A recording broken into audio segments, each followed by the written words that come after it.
이번 주에 제가 여호수아서 1장을 한번 보고 공부를 해봤었거든요.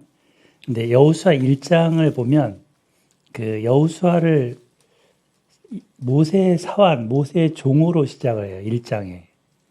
근데 여호수아 뒷부분 맨 마지막에 보면 하나님의 종 여호수아 이렇게 얘기를 하고 있습니다. 그러니까 사람 모세의 어떤 지도자 모세 옆에서 물 떠주는 자, 여러 가지 심부름하는 자 이런 거를 하다가 여호수아가 모세가 떠나간 이후에 하나님의 부름을 받아서 하나님께서 주신 그 백성들을 이끌고 들어가잖아요. 근데 거기서 보면은 강하고 담대하라라는 말씀을 하나님이 하시죠. 근데 강하고 담대하라, 강하고 담대하라, 강하고 담대하라 이게 3번 나와요.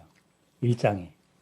근데 마치 피라미처럼 건축물처럼 그 1장의 그 강하고 담대하라가 처음에는 간단하게 강하고 담대하라 이렇게 나오다가 뒤에는 좀 더 조금씩 살이 붙어요. 그리고 하나님이 내가 너와 함께 한다라는 약속이 계속 붙고 땅을 주겠다는 약속이 붙어요. 2가지 약속인 거죠. 땅을 주겠다, 내가 너와 함께 하겠다. 근데 함께 하는데 함께 함으로써 어떻게 되느냐? 너를 당할 자가 없게 된다는 거예요. 근데 모세는 사실은 덤비는 사람이 꽤 많았거든요. 모세한테는. 근데 여호수아한테는 덤빈 사람이 없어요. 덤빈 자마다 다 그 발 앞에 엎드러졌어요. 가나안 31명의 왕들이 다 무릎을 꿇었어요. 하나님이 함께 하셔서. 그리고 하나님이 함께 하시고 이렇게 강하고 담대하라. 근데 뒷부분으로 이제 가면은 뭐가 나오냐면 이 율법책을 너는 내 입에서 떠나지 말게 하고 주야로 그것을 묵상하라. 이 말씀이 그 가운데에 노른자처럼 딱 들어가 있는 거예요. 그러니까 이 강하고 담대할 수 있는 비결은 하나님의 말씀을 주야로 묵상하는 거죠. 여호수아라. 그렇게 하면서 이 사람이 사람의 종에서 하나님의 종으로 이렇게 바뀌어가는구나 라는 것을 배울 수 있었습니다. 오늘 말씀하고 좀 관련이 있어서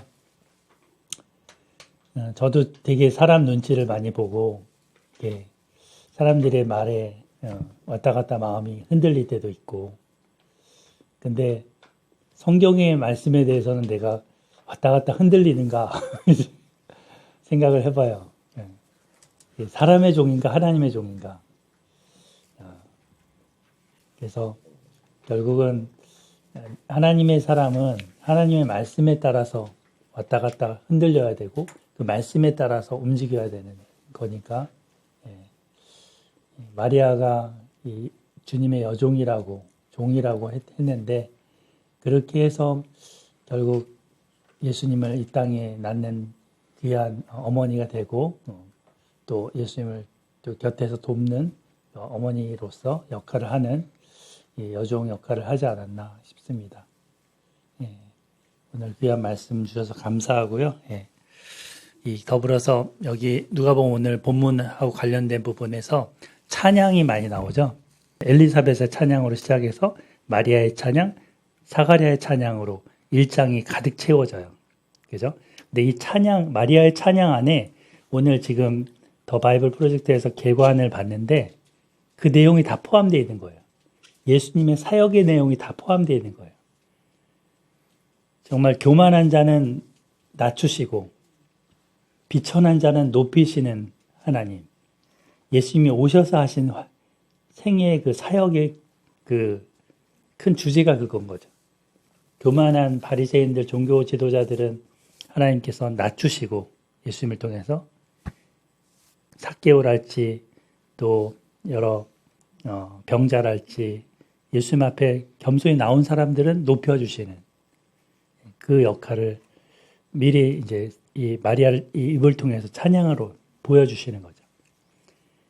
이게 구약에서는 사무엘서로 연결돼요. 사무엘서에서 이 한나가 사무엘을 낳고 가지고 나서 하나님께 찬양을 올려드리잖아요. 거기서도 사무엘 전체의 큰 그림을 그 찬양 안에 다 보여주죠. 근데 이 마리아 찬양하고 거의 유사하죠, 내용이. 역전시키는 하나님. 그래서 그런 부분을 한번 볼 수 있고요. 누가복음 큰 구조는 크게 세 덩어리로 보시면 돼요. 첫 번째는 예수님이 갈릴리에서 활동하신 거, 가운데는 갈릴리에서 예루살렘으로 가시면서 하신 거, 그 다음에 세 번째는 예루살렘에서 있었던 거. 그러니까 요한복음을 보면 예수님이 왔다 갔다 하시잖아요. 그죠? 근데 이 누가복음 보면 한 번밖에 안 가신 것처럼 보여요.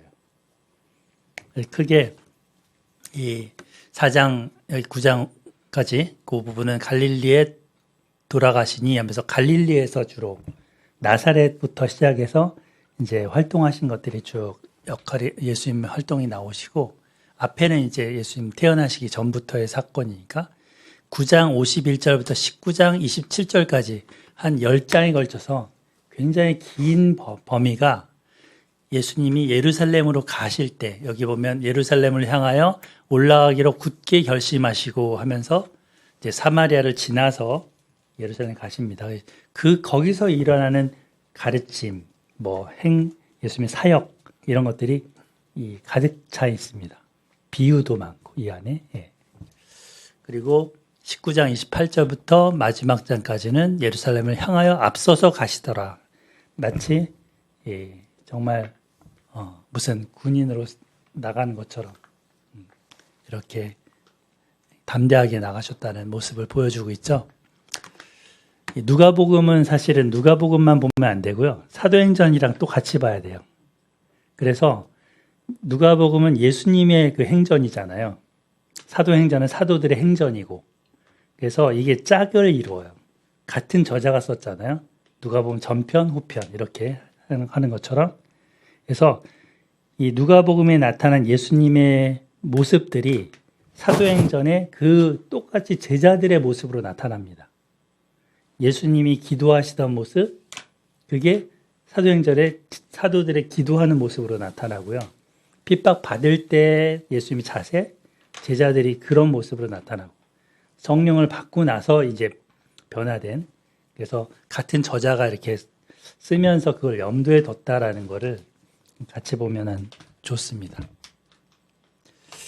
누가복음 강조하는 바는 주로 내복음서가 왜 필요할까요? 한 권이면 되지 않을까요?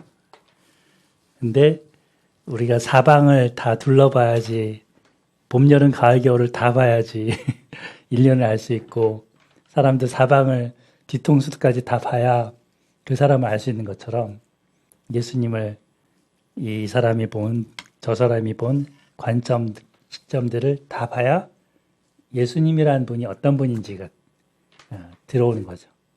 누가는 인자로서의 예수님을 말씀하셨어요.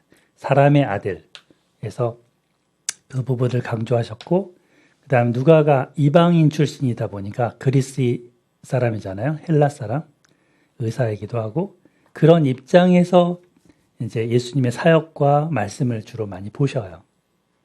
그리고 병자에 대해서도 또 특별하겠죠. 본인이 의사니까. 그런 입장. 그래서 같은 그 기사, 같은 이야기를 쓰더라도 그 저자의 이런 관점들이 조금씩 달라서 그런 부분들을 같이 비교해 보면 또 다가오는 게 다릅니다. 그래서 우리가 이제 예수님 볼 때는 인성과 연민이 가득한 분으로 이제 누가복음을 통해서 만나게 되는 거죠. 그래서 만민을 구원하러 오신 예수님. 여러 이제 이방에 대한 얘기가 많이 나오죠. 그러니까 마태복음은 유태인들을 대상으로 그 당시 구약의 약속을 믿고 구약을 잘 알았던 유대인들을 대상으로 이제 썼기 때문에 구약 성경을 굉장히 많이 인용하잖아요. 이게 이루어지려 하심이라 뭐 이런 식으로. 근데 누가복음은 이 이방인 사렙다 과부 뭐 이야기, 로마 백부장 이야기, 또 사마리아인도 이방인 취급을 받았으니까 사마리아 사람에 대한 이야기 이런 것들이 가득 차 있는 거죠. 우리는 이방인 출신이기 때문에 누가복음이 친숙할 수 있죠. 누가복음 제일 먼저 읽어보라고 우리 재진영 전했더니 2번을 지금 거의 다 읽으신 것 같은데 정리를 쭉 하면서 네 정독하면서 요약도 하고 질문도 만들고 나중에 강의도 하실 수 있을 것 같아요.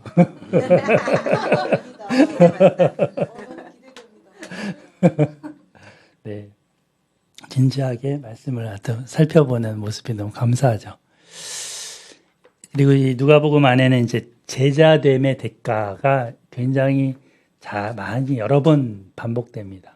제자도에 대해서 우리가 그냥 신앙생활 내가 복받기 위해서 신앙생활하고 이런 식으로 하는 사람들은 이 말씀에 아마 걸릴 거예요.